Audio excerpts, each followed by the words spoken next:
shut the lights down in the city. Say the system's on the ropes, while the same hands that broke it hold your paycheck and your hopes. They'll sell your sweat for silver, call your sacrifice relief, but every drop of truth we bleed writes another line of belief. Freedom isn't free, it's carved in blood and fire and stone. It's the price of standing tall when they tell you to kneel and go home. They can lock up every promise, tax the air we breathe, but they'll never change the hearts of those who still believe. Cause freedom isn't free.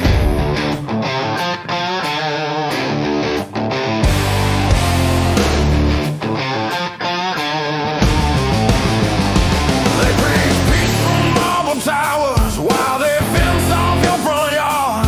They wave a flag made out of rules and call obedience smart. They'll brand your voice as danger, they'll mock your faith as greed, but freedom don't need permission, it just needs men who bleed. Freedom isn't free, it's carved in blood and fire and stone. It's the price of standing tall when they tell you kneel and go home.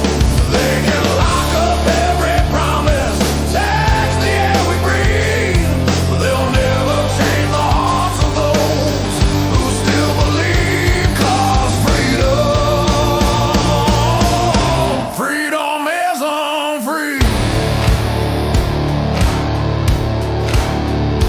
Freedom isn't free, it's written in red on history's page, a warning to the tyrants and the cowards of the age. They can bury us in silence, but the truth still screams. Freedom isn't free.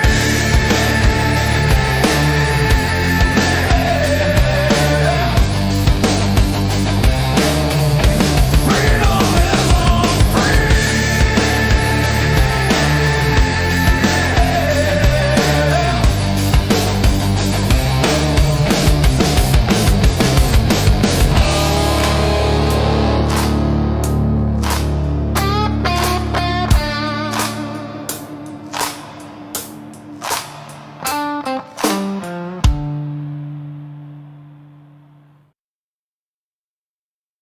Hello, friends. Do you have a moment so that we may discuss our Lord and Savior Minarchy?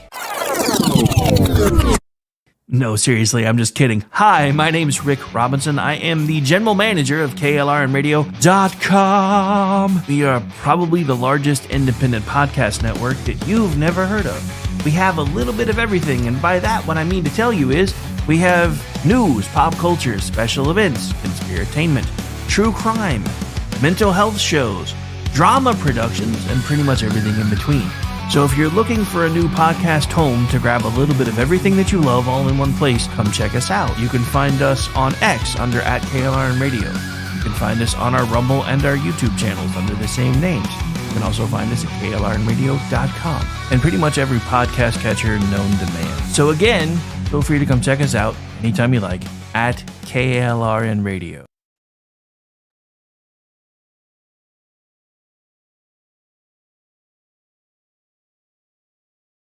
Not to be a backseat driver, but can you say for sure you got the best monthly payment possible on your auto loan? Could it be that you might have gotten a better deal by shopping the loan at a few places and have a lower car payment? Next time, before you go car shopping, visit Communication Federal Credit Union first. Our auto loan experts will find you a perfect loan and get you the lowest monthly payment we can.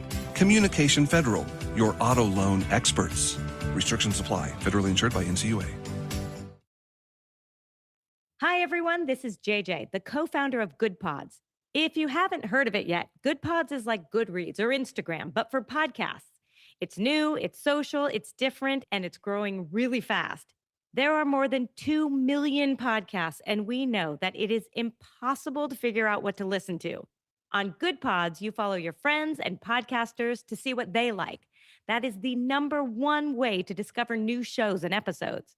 You can find Good Pods on the web or download the app. Happy listening. KLRN Radio has advertising rates available. We have rates to fit almost any budget. Contact us at advertising@klrnradio.com.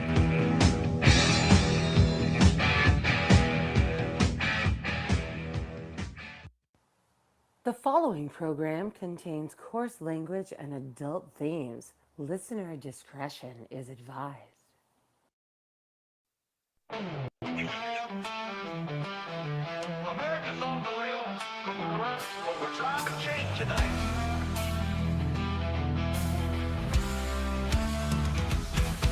From the halls of power to Main Street lights, we're tracking the shifts, exposing the fights. Truth seekers rising in heartland flame. Ricks calling names and we're joining the game. No filters, no fear. We pull back the veil. When the system rattles, we refuse to pale. America off the rails. Wake up calls. And good Monday evening, ladies and gentlemen. I guess technically Monday night now. It's like 10 o'clock on these shows. But we're here. We're live. Hopefully you guys are held over from Bearded Books with Aggie and Jeff. And we've got plenty of things to talk about tonight. So I don't know if I'm going to be able to fit everything in for an hour. We're going to try. So anyway, where to start? All right. So I know the left and a lot of folks right now are kind of discombobulated over some of the stuff that Trump said today when he was taking questions. And he started talking about, as far as he's concerned, this thing's almost over. And I know a lot of folks started freaking out because we're like, it sounds like he's about to take an off-ramp. Does this mean he's going to take his foot off their neck? Blah, blah, blah. And no, I don't really think so. I think Donald Trump just tells everybody exactly how he wishes things were, whether it's his staff, whether it's the American people. But he's still going to leave it up to the generals and the commanders that are in charge to determine when we are officially done. I will say this, after all of the nightmares and BS that we've heard over the years regarding Iran, the fact that we've been able to make such short work of them so far, knock on wood, obviously, is kind of a huge deal, because everybody told me growing up this was going to be impossible. This was one of the reasons why nobody had ever tried to do it before. And again, I mean, at this point, this is what we know. We took out the original Ayatollah. They elevated another Ayatollah. We took him out. I think they may have elevated another one, and I'm not sure on that one. And then I know for sure that they finally got around to naming the most recent one, who has already been seriously wounded, which is why it took so long for them to tell everybody that that's who it was going to be. So I bet Polymarket has some really good over-unders going on that one. I'm just saying, because now we're at 1 Ayatollah, 2 Ayatollah, 3 Ayatollah. Boom! Anyway, look. For all of you that are wringing your hands about this, for all of you that are, he promised no new wars. I'm going to say this again. This is not a new war. Iran has been at war with us for 47 years. China has been at war with us for pretty much its communist inception. It is time for us to start acting as if things are the way they are, not how we want them to be, because we've been doing that a lot lately. And in some ways that works. In the realm of national security, not so much. And if you don't believe me, just look at what happened earlier. What was it, Saturday? I think it was Saturday. It was either Saturday or Sunday. I don't remember. But there were protest and counter-protest in front of Gracie Mansion. And while one of the leftists was in the middle of screaming, "We want everyone here but you," somebody jumped on his back and basically tried to throw an explosive device. We've got that audio, that video. We'll be playing that in just a second. But yeah, so it's been a fun couple of days. Time change kicked my ass, so I have started a new. It probably will be biannually at this point. I think that's what they call it if it's twice a year. Anytime time change happens, I'm moving my show later. I don't care. I'm my boss. When I do the radio stuff, I can do what I want.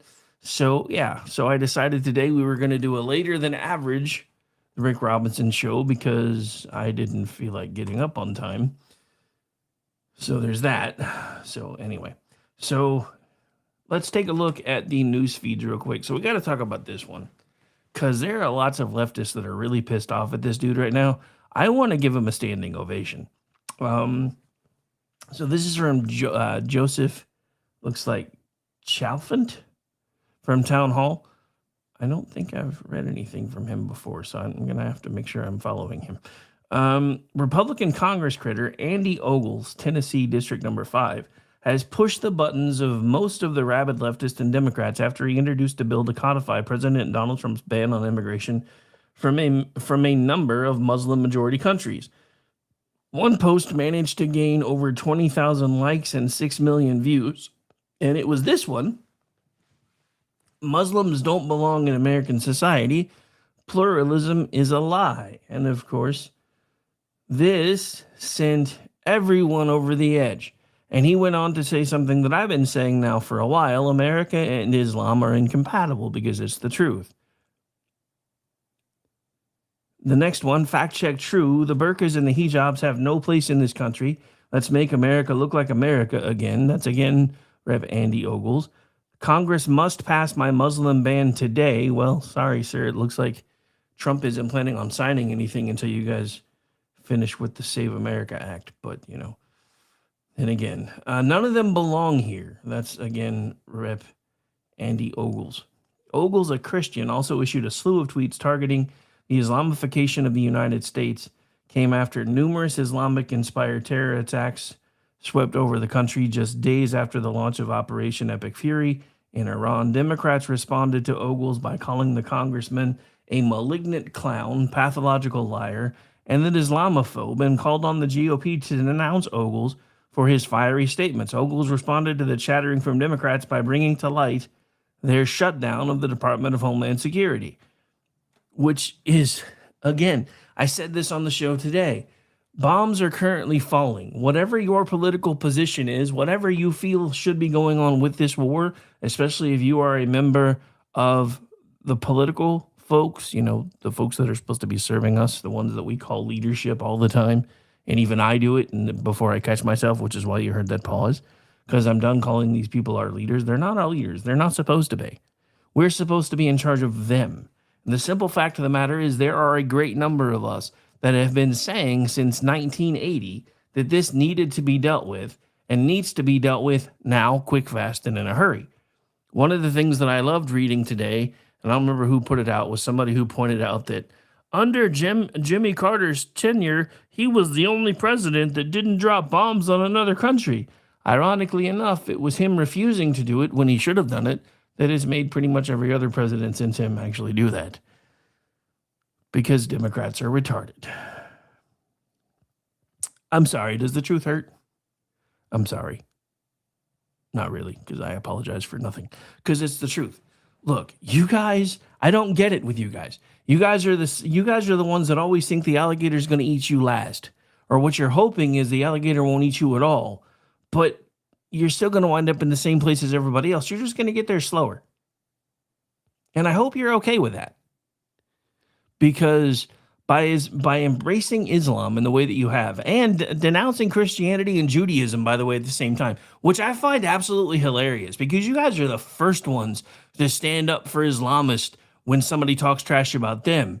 But you can listen to clerics talk about how America is an Islamist nation and belongs to Allah, and it's only a matter of time until they take it from us. And you don't say a word. Why is that? Why is that? Most of us that are Christians just wanted to be left alone. Most of us that are conservative just wanted to be left alone. You have made that impossible. So now what you're seeing is Gen X getting pissed off, finally deciding to plug ourselves in to this crazy game called politics and fix the shit that the people before us have broken. It wasn't us. We didn't break it, but we're damn well going to be the ones to fix it because nobody gave us a choice. Just like everything else in our life, we weren't given a choice. We just had to figure it out. We spent most of our childhood being adults, and then most of our adulthood wishing we could be children again because we were busy being adults from the time we were 10. But you've woken us up and you've pissed us off. So now Gen X is saving the world. And the funny thing about Gen X saving the world is you're starting to see the cry for freedom come up everywhere. The Iranians want to be free. One of the things I disagree with that Trump said today is he didn't like the choice of their new leader, but he doesn't seem to understand that they're on to another group of electors, since we already sent the other ones to meet Allah, and they're still following the playbook. Look, like it or not, this is probably going to take a form of regime change to get done what we want to get done in Iran. Now, if we're smart enough, we can do it without having to put American boots on the ground, because you've got Iraqi Kurds, Iranian Kurds already saying they want to go in. I know for a fact if we gave them the green light, Israel would go in. So we don't necessarily have to be the ones to even do that. But the truth of it is, ladies and gentlemen, we are watching the potential for the world stage to be changed almost forever. Because this is the stuff that we were told could never happen. This is the stuff that we were told was impossible. Because not only have we pulled Venezuela back into the fold after we snatched a dude out of a Snuggie, now we've already gone after Iran once and said we're going to stop you from being able to do this nuclear stuff, and then hopefully you'll be willing to come back to the table. And then come to find out, they still had access to nuclear material. My guess is they probably got it from one of their little axis of resistance buddies, which I think is what they call themselves these days. And so we found out about it because they were brazen enough to admit it during the negotiations. They said, we're about a week away from having enough material for a nuclear missile. And when that got reported back to Trump, that's when the things that they had been wargaming kind of started having to happen, whether we wanted them to or not. Now, like I said, there's a lot that we're going to be talking about today, most of which is going to be about Iran and this whole thing in Cuba. But the majority of Democrats apparently want to be normal. And the media seems to be missing out on that. So a majority of Democrat voters may simply desire normalcy. This is based on a study by the Manhattan Institute, which found that while online activists and vocal progressives dominate the party messaging, most Democrats actually prefer more moderate, pragmatic policies, at odds with what is promoted on left-leaning social media, cable news, and donor funding groups. In short, most Democrats favor steering the party toward the center rather than further left. Now, you wouldn't believe it if you spend as much time as I do on social media, because all I ever see are raging, crazy leftists, the same ones that are spouting propaganda and showing images of Israel from October 7th from forever ago, having fire rain down upon it and saying, this is what's happening right now, and the American government's not telling you that. But it's not true, because it's not. None of it's true. This is why I tell you, I don't care who you listen to. I don't care where you get your information from. You need to do everything you can to make sure that you get your information from more than one place, because usually the truth is somewhere in the middle, and that's just the truth of it. All right, so speaking of troops on the ground in Iran, this is from Pete Hegseth, so let's see what this is about. Let's see. So this is from, looks like, Neoa Berg. So far today, the air itself in Tehran is toxic to breathe and it's raining oil. The UAE has officially bombed the regime in Iran, entering the war. A supreme leader has been chosen, but they're too scared to announce who he is because he'll be assassinated. Dun, dun, dun. To put it simply, the Trump administration's goal is to destroy Iran's military and nuclear capabilities more than bringing about the rise of another regime. Iran's government has been reeling from the constant barrage as many of its leaders have been killed. The nation's assembly of experts named Mojtaba Khamenei as, and I know I can't pronounce that fucking name, I don't care, as the country's supreme leader, signaling that the regime's hardliners remain in place. Meanwhile, Trump is considering deploying special forces troops to seize Iran's near bomb-grade uranium, according to Reuters. Let me check this real quick. Yeah, no, we're not playing that whole thing. So, yeah, I was going to play part of the 60 Minutes interview, but I didn't get a chance to trim it down first, and the whole clip in here is like the whole thing, so we're not doing that. But anyway. All right, so let's see what other trouble we can get into real quick, like, before we take the break. I do have new music tonight for the break, too, so hopefully you guys like it. It's kind of inspired by an idea that's been rattling around in my brain for the last couple days. So this was an interesting story. I saw this the other day, and this may be karma. So the dad who was accused of killing his daughter's alleged rapist wins the Republican sheriff nomination and says we're just getting started.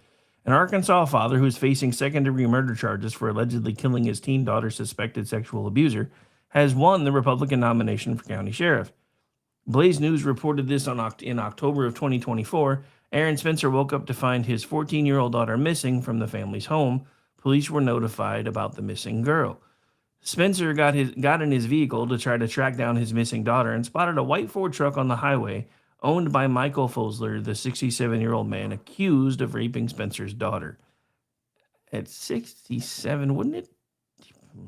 That's just not cool. So the Lanoke County Sheriff's Office said in a press release while en route, deputies were notified that the father, Aaron Spencer, had located the juvenile in a vehicle with the suspect. Not saying his name anymore, which is my policy in case you don't know. The affidavit said Spencer used his vehicle to rear end the suspect's Ford F-150 truck at an intersection, which forced it off the road and into a ditch. Citing court records, USA Today reported that Spencer then got out of his car and started firing a gun at the suspect. He fired 16 times, according to court records. 15 hits, 1 miss. It's pretty good, pretty good. Court documents said Spencer then pistol whipped the suspect in the face after firing the shots. Court records show Spencer then called 911 and said, "This fucker's dead on the side of the road for trying to kidnap my daughter. I had no choice." Police say the suspect was pronounced dead at the crime scene. Spencer was arrested, charged with second-degree murder in connection with the suspect's death, and then released from the Lanoke County Detention Center after posting bail. Court documents said Spencer went to the home of a female acquaintance of the suspect on July 2024, told the woman that the suspect raped his underage daughter, and then demanded the phone number of the suspect and home address. Spencer instructed the woman not to call anyone, including the police, according to court documents. However, the suspect's acquaintance revealed the situation to one of her family members, who was a mandated reporter. According to USA Today, mandated reporters are required to notify law enforcement officials or social services about suspected cases of child abuse. The mandated reporter alerted the Lanoke County Sheriff's Office about the rape allegations, according to court records. Court records said 2 officers went to Spencer's residence as part of the investigation into the rape of his minor daughter. Court docs said the interaction between Spencer and officers was recorded on a police body cam, and one of the officers started telling Spencer, "We still don't live in a country where you can take the law into your own hands," to which Spencer responded with what I would assume is probably only a string of expletives, because I know I would have. Officials with the Wade Knox Children's Advocacy Center interviewed Spencer's daughter, according to court records. USA Today reported that police obtained an arrest warrant for the suspect for a charge of rape and 1 count of internet stalking of a child, both of which are felonies. USA Today said the suspect was arrested and then released from jail on $50,000 bond on July 17, 2024. Spencer's sister-in-law in 2025 launched a Give, Send, Go crowdfunding campaign, which has raised over $100,000 in an effort to keep their family afloat amid Aaron's daughter's legal proceedings. Beginning in the spring of 2024, my then 13-year-old niece was targeted by a predator, groomed and assaulted multiple times, the crowdfunding listing said. As Blaze News reported in October of 2024, Spencer launched a political campaign to become the new Lanoke County Sheriff despite awaiting trial in connection with the alleged murder of the suspect. The Arkansas Secretary of State revealed that Spencer won more than 53% of the vote in Tuesday's 3-person GOP primary, easily defeating incumbent Lanoke County Sheriff John Staley and David Bufford. Spencer said of his victory, "Lanoke County sent a clear message last night, and we're just getting started. I'm running to restore accountability and integrity to the sheriff's office, and the people of this county just showed they want the same thing." The father said on his campaign Facebook page, and I quote, "Let's finish the job and build a safer, stronger Lanoke County together." Sheriff Staley congratulated Spencer by saying in a statement, "Tonight the voters made their decision in the Republican primary, and I respect that decision." And it was probably really painful for him to say that, but he said it anyway. All right, so we are going to take a break. Again, as I said a moment ago, I do have a new bit of music, so hang on just a second. make sure it should have already been uploaded. All right, so this is a new one. This is Cry of Freedom. I told you it would kind of make sense with the theme tonight, but here we go. This is from the KLR Radio House Band. We'll be right back. Stay tuned. They tried to quench the fire, drown it all in chains, tried to break our will and wash away our names. But every spark they buried only fed the flame. Now the cry of freedom's roaring through the rain. Hear the cry of freedom on the winds of change. Every voice united, breaking every chain. We were born to stand and never bow again. Let the fire of liberty forever reign. Forever reign.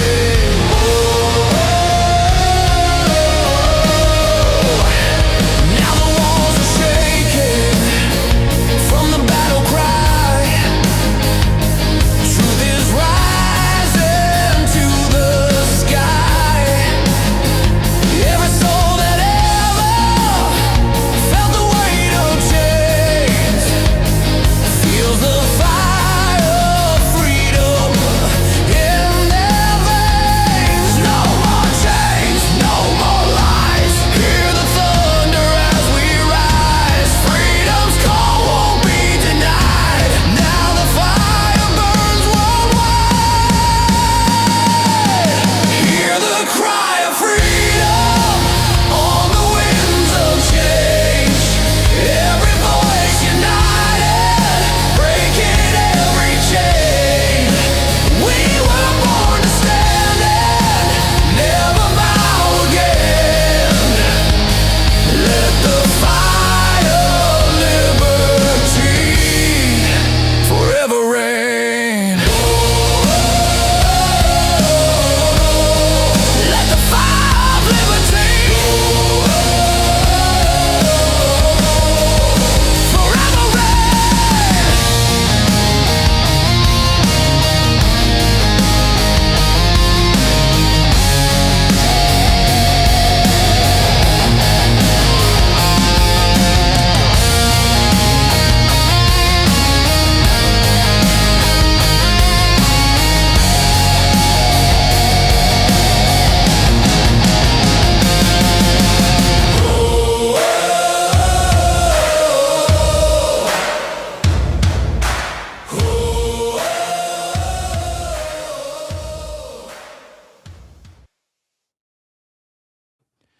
And welcome back into the program, ladies and gentlemen. Again, it is Monday night. It's time change night, but you did survive Monday, unless you work night shift. And if you work night shift, well, I don't know. Hopefully you get off pretty soon, but thank you for hanging out with us anyway. Got some pretty good numbers coming in on X. Got decent numbers coming in on YouTube since it's not been something I've really focused on before, so I want to give everybody a quick thank you for hanging out over there. If you're new around here, make sure whichever YouTube channel that you are listening and watching from, if you like what we do here, make sure you're clicking that subscribe button. Again, it doesn't cost you anything. Just helps us know who likes what we're doing and who doesn't. So anyway, so plenty of stuff to talk about. Got some clips that I want to play here. So hang on, I'm trying to get back over to my screen here. All right, so let's see what we got going on here today. Give me just 1 second. Let's do this. That way I'm on the right screen. Well, maybe. Although I guess it would have been just as easy to do it from there. My bad.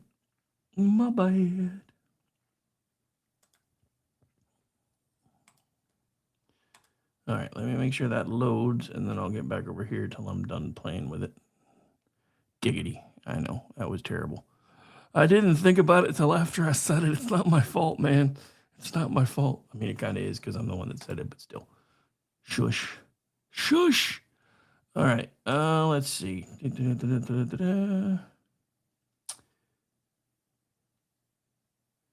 All right, so this is kind of the stuff that I've been talking about because this is the stuff the left doesn't want you to see, and apparently doesn't want you to think is actually happening.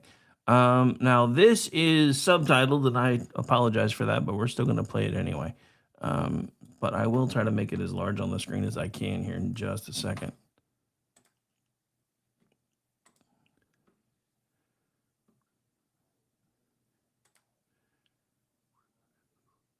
All right, so that should hopefully make it a little bit easier for you guys to read. And here we go. Viva l'Occidente, viva la democrazia e viva la libertà. Il movimento europeo pro-Gaza è rimasto a casa di fronte alla brutale repressione del popolo iraniano che lotta per la libertà. È rimasto in silenzio di fronte alle migliaia di sacchi neri, di cadaveri, alle esecuzioni di massa degli Ayatollah che sono considerati intoccabili solo perché antisionisti e anti-americani. Nessuna flottiglia che salpa, nessun liceo occupato, nessuna manifestazione di piazza. Solo una scandalosa doppia morale che antepone l'ideologia ai diritti delle donne e dei giovani iraniani. Sarebbe comico, se non fosse tragico, vedere i sedicenti progressisti, paladini della laicità che hanno combattuto in ogni modo il cristianesimo, coalizzarsi ora con la peggiore dittatura teocratica al mondo. Gli stessi che oggi aprono le porte all'Islam radicale, al velo islamico, alla Sharia, con l'intento molto spesso sbandierato anche di sostituire gli europei e di trasformare l'Europa in una succursale di Teheran. L'Iran brucia nella loro indifferenza,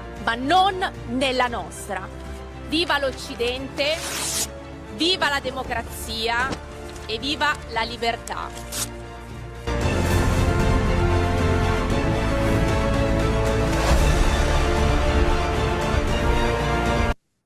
Viva.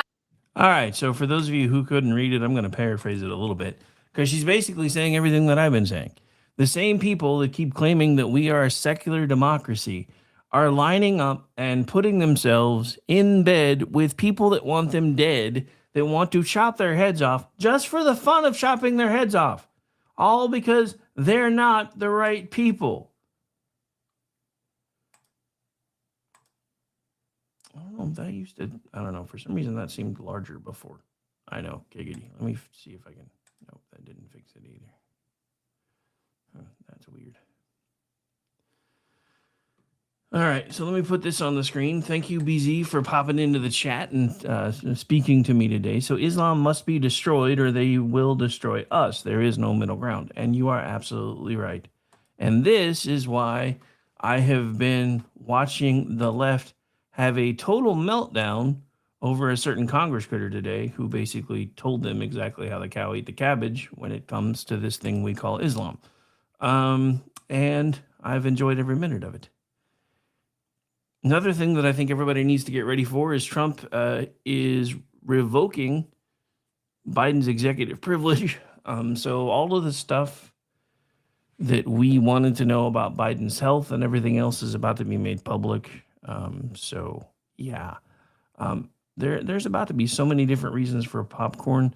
Here's another little quick hit, because and this goes into everything else that I've been talking about. This is from Brandon Morris, and I've seen other folks writing the same article or the same type of article. Gwen Stefani is in a lot of hot water with the left today, but you probably won't get how unless you've seen this. But this is exactly what I'm talking about.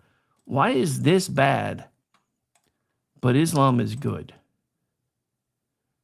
So let's take a watch, shall we? Hey everyone, I just got my ashes and I'm ready for Lent. This year, I'll be doing Hollow's 40-day Lent prayer challenge. It's going to be incredible. Check it out. God bless. Now look, you can say what you want about Hollywood types suddenly deciding that they've found Catholicism and doing Lent and doing commercials about this new app. But who am I to judge? But my question is, why is Gwen Stefani talking about how she likes the fact that she's in a committed marriage and that they're faithful to one another, and talking about Catholicism and how her faith has impacted her life, and doing something like putting herself out there when it comes to potentially reaching other people who may want to find out about this app, And suddenly now the left hates her. But if she had converted to Islam, she'd be a hero of theirs. This is the idiocy that I'm talking about. There is no such thing as secular humanism. You can say there is, you can claim there is, but it's all bullshit, because secular humanism is just another religion. At that point, you have to believe that everything happened by accident with absolutely no explanation as to how it got here for you to think that secular humanism is a thing. And that's impossible.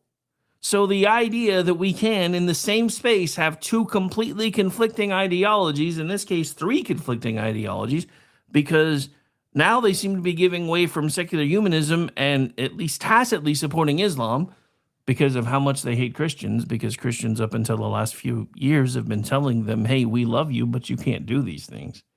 And that's something that's just not okay. You can't hold people to standards. And before anybody says, judge not lest ye be judged, there's more to that. And we always forget that part because we actually are called to hold believers to a higher standard. So as soon as someone says, hey, I'm a Christian, guess what? That gives you the opportunity and the ability and the requirement to hold them to account. But you don't want to do it because you don't want to hurt anybody's feelings. If we were worried more about people's eternal souls and less about their feelings, we wouldn't even be having most of the discussions that we're having today. We wouldn't be talking about this demonic shit for transgenderism. I mean, let's just call that what it is. That is demonic. If you don't believe me that there is a demon of some sort running roughshod all over these people, then all you really need to do is look at James Carville, who I played a clip of earlier today, who it was a raging just lunatic for a good 2-3 minutes, spittle and all. It's terrifying. Now, while the left is telling you that we're getting our asses handed to us and that we're not being told the truth about what's happening in Iran and everywhere else, this is what's happening in other parts of the world. Hang on. Let me get this fixed up because I just realized I messed up. I've played a couple of these. This is a newer one. So I just want you to watch this.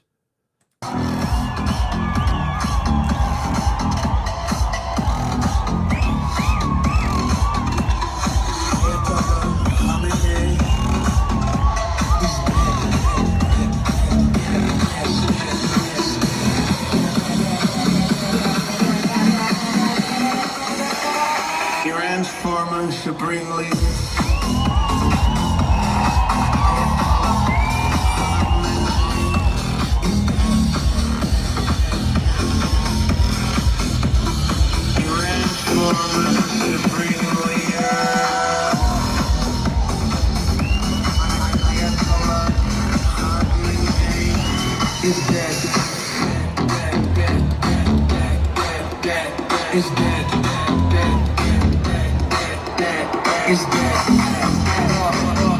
All right, so I'm not going to play any more of that, but I did want to leave the flags up on the screen for a second because I just want you guys to see that. Look at that. There are, again, Iranian and Israeli flags in the same place at the same time, and nobody's trying to kill either of the other side.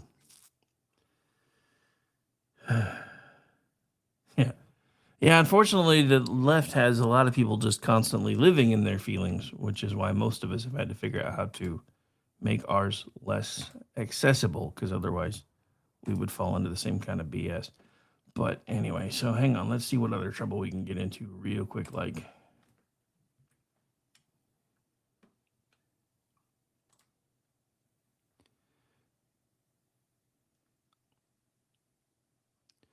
Okay, so this is interesting because I was going to touch on this earlier today, but I wanted to do more research first, and I think I actually talked about it a little bit.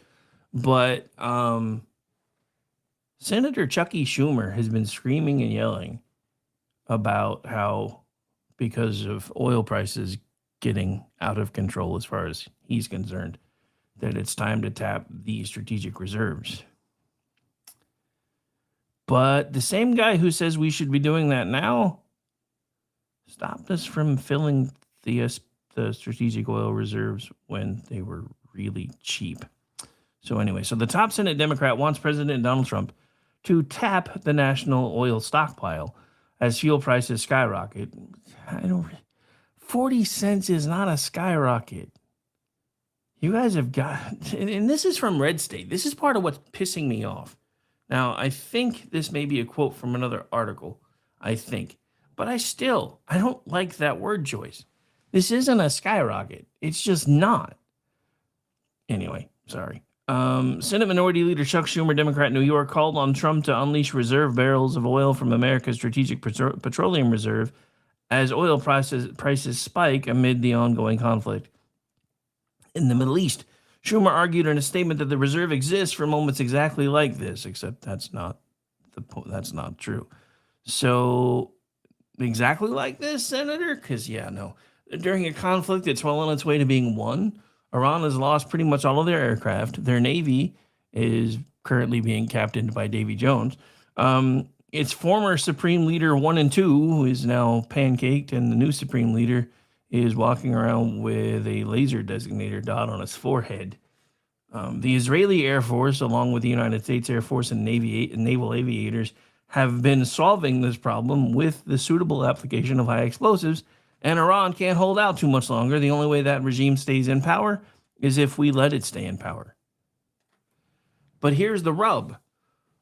When wars and global crises disrupt energy markets, the United States has the ability to act, but President Trump and his administration are refusing to do so, according to Senator Schumer.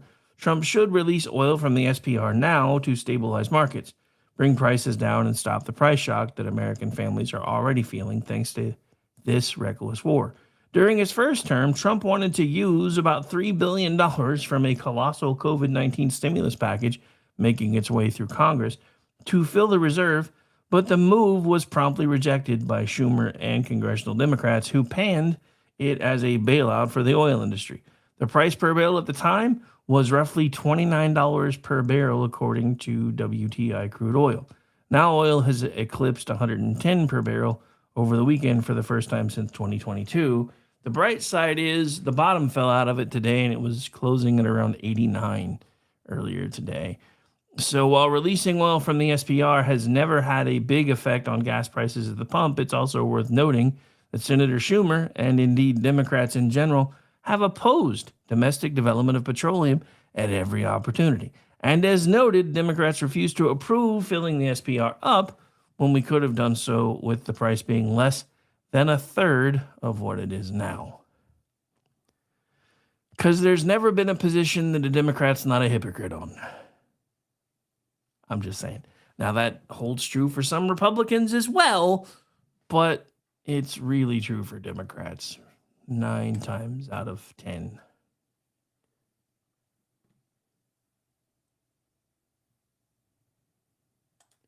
So this had to be hard for CNN to admit.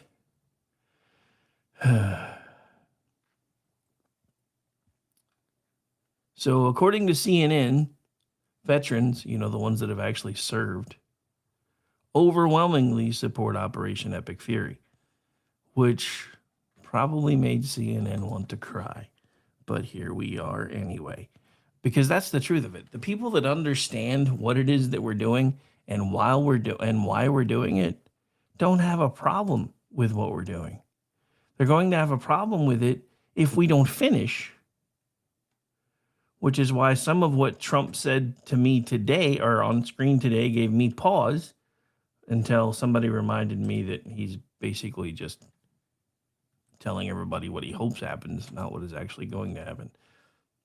All right, but here's an interesting little clip from CNN, and they have this ads. You can already tell, but here we go. Overall public and those who are either currently or have served in the military. Take a look at this Fox News poll that came out during the past week. Net approval rating of the current U.S. military action against Iran. Look at that. Overall, Fox News shows a dead even split. But look at those who served in the military. significantly higher support for the U.S. military action currently going on in Iran at plus 20 points. That should not be so much of a surprise, because take a look at how they view Trump's foreign policy overall. Again, look at those who served in the U.S. military versus overall. If you look at Trump's foreign policy overall, the net approval rating on that per Fox News, those who served in the military, they like what's going on average. Look at that. The net approval rating plus 8 points for Trump's foreign policy. But look at those overall. Way, way down there at minus 20 points. We're talking about a nearly 30-point gap between those who served in the military and overall. And this split, when it comes to those who served in the military and overall, dates back to Trump's elections, all the way back to 2016. But let's look at the 2024 numbers. Look at this. 2024 results. Those who served in the military, Trump won them by, get this, 31 points. Kamala Harris actually won all other voters by 2 points. And that means, Johnny Berman, that means that Donald Trump only won in 2024 because of support from those who served in the military. He only won in 2024 because of those who serve in the military. And those are the people that understand him the best and understand him the most. So that shouldn't really surprise anyone. But you could tell, if you've watched that channel before, that that dude was not happy at all.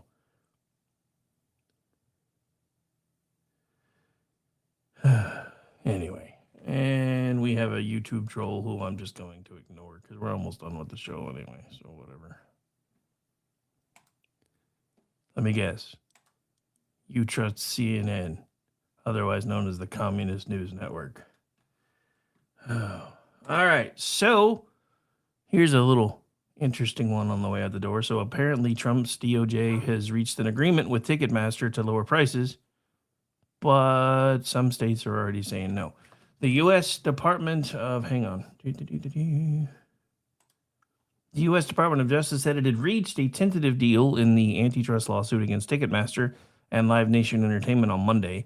Critics of the event ticket outlet have accused the company of seeking a monopoly in the industry in order to artificially maintain high sales fees. Live Nation Ticketmaster created a dominant conglomerate with an unprecedented amount of control over the live ticketing market, resulting in monopoly power it has used to entrench its position in the marketplace, according to Mark Medor, who wrote this in 2024. On Monday, a senior Justice Department official said anonymously in a call with reporters that the deal was a win-win for everyone. Live Nation has agreed to divest itself from 13 amphitheaters in the U.S. as a part of the deal, which also includes a $280 million fine. The official said a double-digit number of states have signaled that they will agree with the deal. New York Attorney General Letitia James was among those who said they would not, big surprise, go along with the deal and continue their own lawsuits against the companies. My Attorney General colleagues and I have a strong case against Live Nation, and we will continue our lawsuit to protect consumers and restore fair competition in the live entertainment industry, according to Ms. James. Massachusetts Senator Pocahontas ridiculed President Donald Trump over the deal in a post on social media. Donald, art of the deal, Trump settled the Ticketmaster Live Nation antitrust case. If you love going to concerts, Trump's deal means you'll keep paying a Ticketmaster tax and artists will keep getting bullied. It's time to break up Ticketmaster Live Nation. Poor Lizzie. Poor Lizzie. Anyway, all right, so we are down to the last couple of minutes of showtime here, so I want to, again, take a moment to thank everybody for hanging out. Don't forget, no show for me tomorrow, but make sure that you are hanging out with Earl in the SHR Media YouTube channel for Mission Ready Men, and then tomorrow night we will have Men Explain Poorly at 10 p.m. Eastern. Right before then, we will have the Cocktail Lounge with Brad Nagy. That is at 8:30 p.m. Eastern. And then after Men Explain Poorly, we'll be heading over into SHR Media territory again for BZ's Berserk Bobcat Saloon, which is live on select Tuesdays and Thursday nights at 11 p.m. in the East and 8 in the West. And then that'll be it for us tomorrow night. And then Wednesday, back doing Rick Robinson at noon. Then at 6 p.m. Eastern, back with Kingdom and Country. 7 p.m. Eastern, we have the Toxic Masculinity Show. 8 p.m. Eastern. Wait, did I do that right? No, I did not do that right. Okay, so no. 7 p.m. Eastern, which is 6 my time. is Kingdom and Country. Then 8 p.m. Eastern is Toxic Masculinity. 9 p.m. Eastern is Behind Enemy Lines Radio with Gene and Ross. And then back over here for Rick and Orty at 10 before we head over into SHR Media Territory again at 11. I'm vamping for a minute because I'm still trying to find out if I have a show coming up after me or not. I haven't seen him post anything yet, so I don't think so. Anyway, so yeah, normally we would be about to hand things over to the Beantown Bastage, but I don't think he's doing a show tonight. So we'll just wrap things up here in a minute, one way or the other.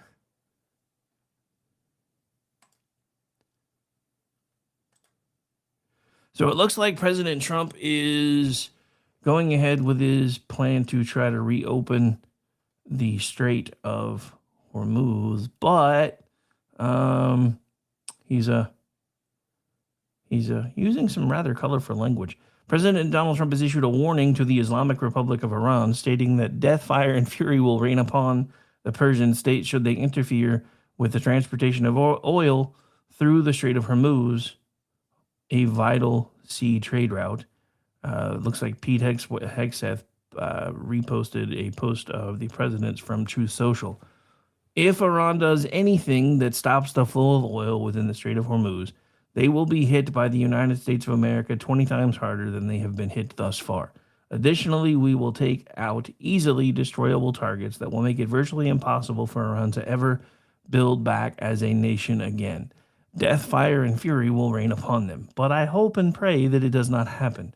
This is a gift from the United States of America to China and all of those nations that heavily use the Hormuz Strait. Hopefully, it is a gesture that will be greatly appreciated. Thank you for your attention to this matter. And this is from the Spectator Index. Breaking: Iran's Revolutionary Guards say in response to Trump that they will be the ones who determine the end of the war. Interesting. Trump's message comes after an Iranian announcement claiming that they would allow nations who would expel American and Israel diplomats to have free passage through the Strait of Hormuz. So, yeah, this could get interesting. The price of oil futures fell sharply after a climb this weekend, especially after Trump stated that he believed that the U.S.-Israeli coalition was nearing an end to Operation Epic Fury in a press conference on Monday. Trump has said that he believes that the United States is well ahead of its 4 to 5 week schedule to decimate the Iranian regime. And he did say that if you were watching. So, U.S. forces have hit more than 5,000 targets inside Iran. Sunk or damaged more than 50 ships, according to CENTCOM. So, crude oil price 18 hours ago was at 117, and then at close was down to 87. So we'll see if that downward trend keeps going or not. Looks like as of 3:45 today, crude was down another couple of percentage points, down to $83 a barrel. So it looks like it's heading in the right direction. So all I'm going to say as we get ready to say goodnight for the evening is this. It's time to turn paradise into a parking lot. That's all I'm going to say. All right, so we're going out the way we came in. Want to thank everybody for taking the time to hang out with us today. Again, this is the newest from the KLRN Radio House Band, and they have several other tracks that'll be dropping starting again in the next week or so, because I've been busy. But anyway.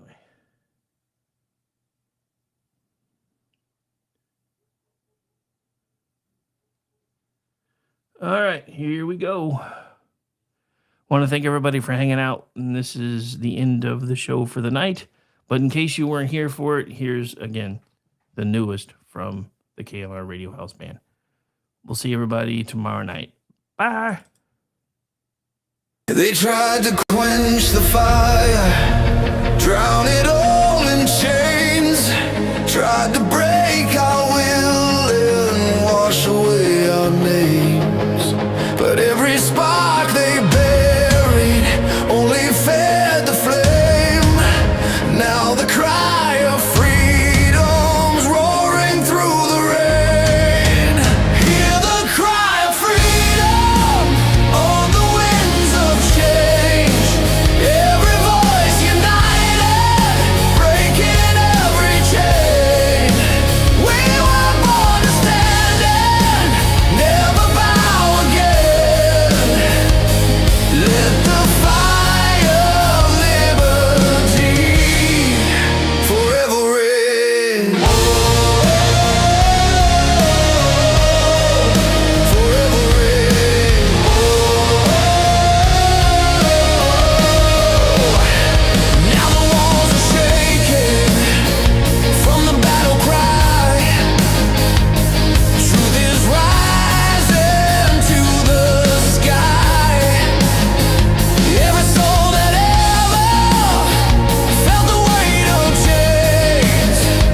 Say goodnight, Gracie.